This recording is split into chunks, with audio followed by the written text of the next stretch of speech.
you're sitting anywhere in Ontario right now, paying over $6,000 a month on a mortgage and wondering why your income never seems to stretch far enough, this video is going to give you a number that changes how you think about your options. That number is roughly $4,000. That's the monthly difference in mortgage payments between owning a detached home in Ontario and owning a detached home right here in Prince George, British Columbia. By the end of this video, you're going to understand exactly what that number means, what the real trade-offs look like, and why the math is actually more damning for Ontario than most people realize.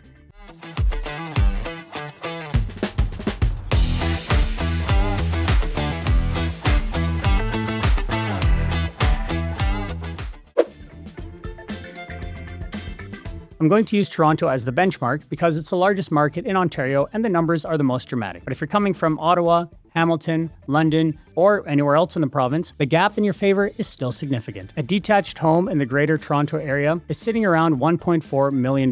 Right here in Prince George, the average detached home is sitting around $500,000. At 4.5% uninsured, 20% down, 25-year amortization, the Toronto payment is approximately $6,160 per month. Prince George payment is approximately $2,200 per month. That's a roughly $4,000 monthly difference, or $48,000 per year at today's rates in today's prices. Here's where the Ontario number gets even worse. A professional couple earning $150,000 combined takes home roughly $9,200 a month after taxes. That $6,160 Toronto mortgage is 67% of their take-home. No bank in Canada will approve that. Lenders use what's called the TDS, or total debt servicing ratio. Most cap it at 44% of gross monthly income. On $150,000 combined, that's a maximum monthly debt load of about $5,500. The Toronto mortgage alone already blows past that before a car payment, student loan, or credit card is even considered. In Prince George, the same couple with a $2,200 payment is at 18% of gross income. The bank says yes on the first conversation. And here's the part where most people get it wrong. The assumption is that if you save 20% down on a Toronto home, you're in. The bank approves you and you're a homeowner.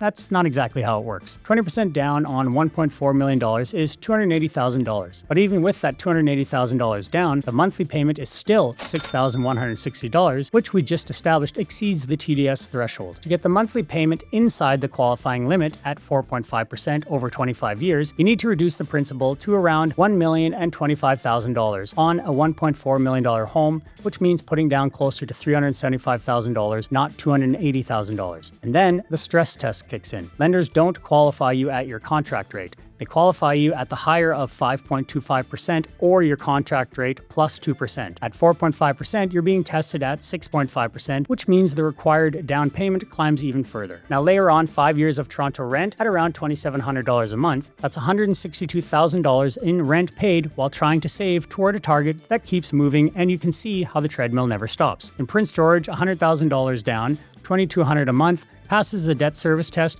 and passes the stress test. Ownership is accessible in a timeline you can actually plan around.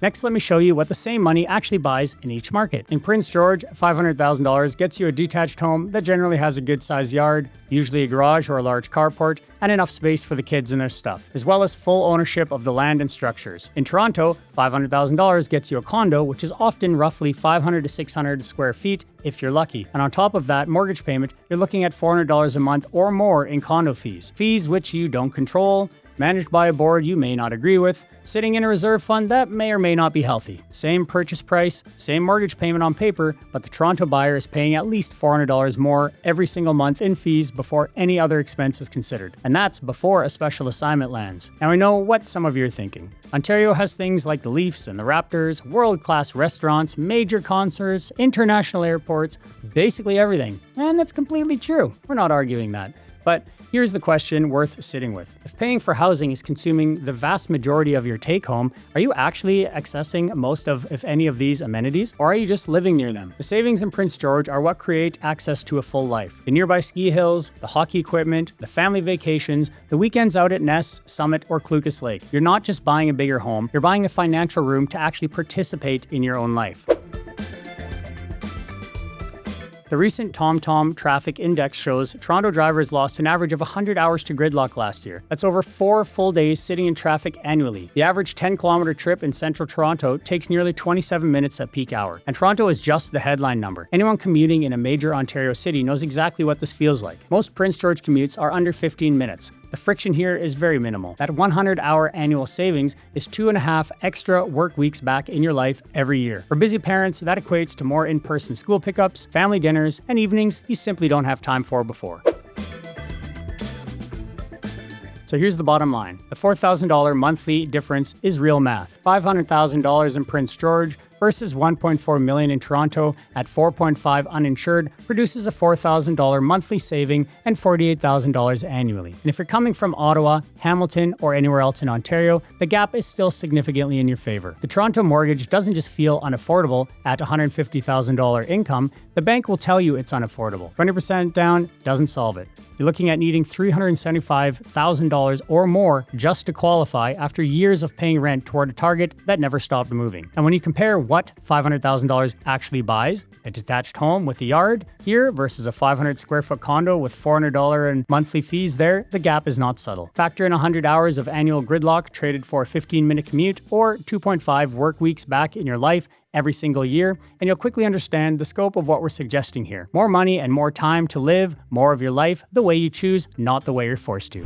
Navigating the Prince George real estate market doesn't have to be stressful. I have a free seller's guide if you're planning to list and a relocation guide for anyone moving to Prince George. But if you're looking to buy and want more tailored information, ask for my Home Buyers program. On top of the Home Buyers program, I'll send you exclusive weekly videos and emails to walk you through the process step by step. Just comment the word guide down below, tell me which one fits your situation, and I'll send you the link right over. And when you're ready to actually look at homes or list your property, the easiest way to connect is to call, text, or email. All those details are right here on the screen. See you in the next video.